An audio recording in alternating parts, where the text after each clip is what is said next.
Charles, a very good morning to you. Welcome.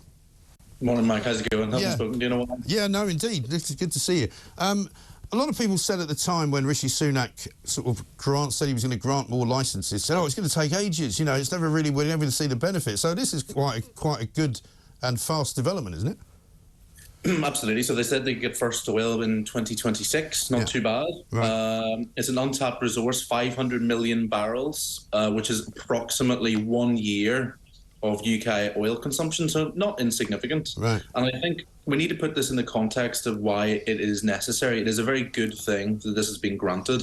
So 2 of every 5 units of energy consumed in the UK is oil. Right. Or another way to put it is people always tend to think about electricity. Oil demand in the UK is 2.5 times electricity demand.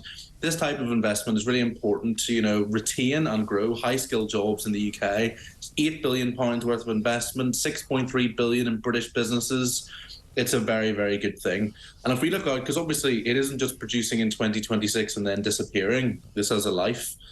As the government keep on saying, and it's true, in 2050, a quarter of the UK's energy will be oil and gas. Right. Today, we consume about 1.6 million barrels of oil per day. Yeah. If you look at the Climate Change Committee's scenarios, the central scenario shows that in 2050, we will still consume 350,000 barrels of oil per day. Right.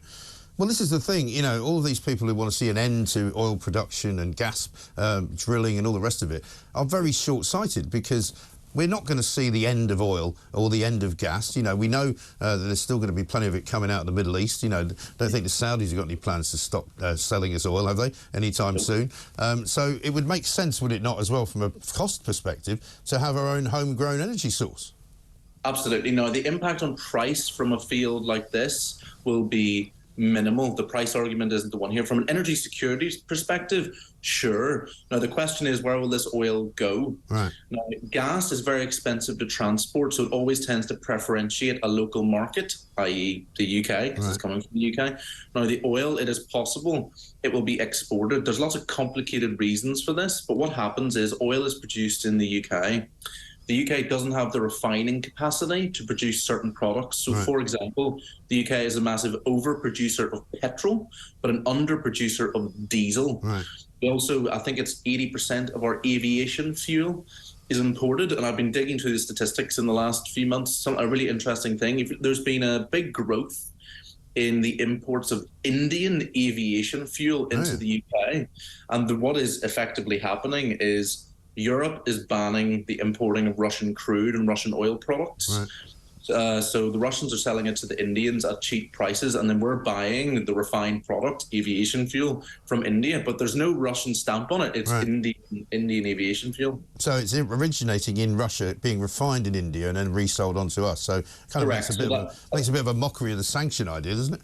It completely does. In the same way that if you designate, so let's pretend you had 49% Russian crude and 51% British crude, that cargo would be defined as British crude, which is quite an interesting thing. So yeah, what happens is the oil is produced in the UK. Not all of it's exported. You would have to ask the company what they plan to do with it. And then it goes to refineries in Europe. There's lots of them in Belgium and Holland. And then it comes back to the UK as diesel and things. Right, OK. And, I mean, I get your point that it's not going to affect the price much, but it would be necessarily a worthwhile advantage if the price of oil suddenly rocketed again. If the Saudis decided to put a lock on their supply and decided, well, you know what, we're going to just double the price. And if we had our own, presumably that would be of some benefit. Absolutely. I mean, compared to not producing anything, so this idea that we should completely shut it down and import everything, that would clearly have a very negative impact on consumers because the price would go high. And also, if the price of oil goes up, the revenue taken in by the exchequer increases as well. So you're exactly right. I think there's been some interesting things as well. If you look at this is about, for me, it's about boosting UK energy production, bottom line, because since the year 2000, I need to get this absolutely right, since the year 2000, UK energy production is down 62%. Really? Since 2010, UK energy production is down 11%. Last year, the largest source of crude oil into the UK, where was it from? United States. Really? So Okay. that's fracked oil, basically. Right. And I think another big benefit of producing oil in the UK is it is less carbon intensive than 5 of the UK's top 6 oil suppliers. So there are emission savings as well. Right. Because Caroline Lucas, you won't be surprised to know, is not very keen on the idea. She's the Green Party MP, of course, for Brighton. She's calling the decision morally obscene. She says energy security and cheaper bills would be better achieved by upscaling abundant and affordable renewables and properly insulating the nation. I mean, that's all very well for her to say, but, you know, she's not right about that, is she?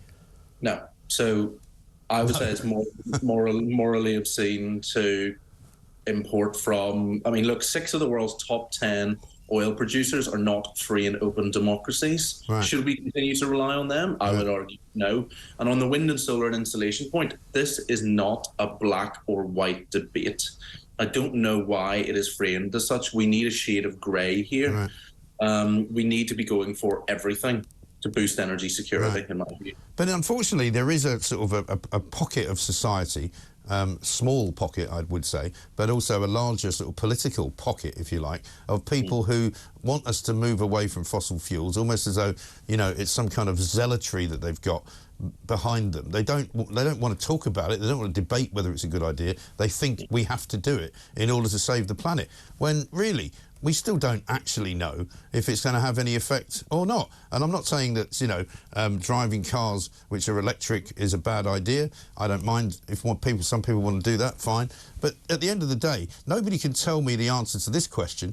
Exactly how much more will the planet benefit if we didn't do this? It's ridiculous, right? Nobody can tell you the answer to that.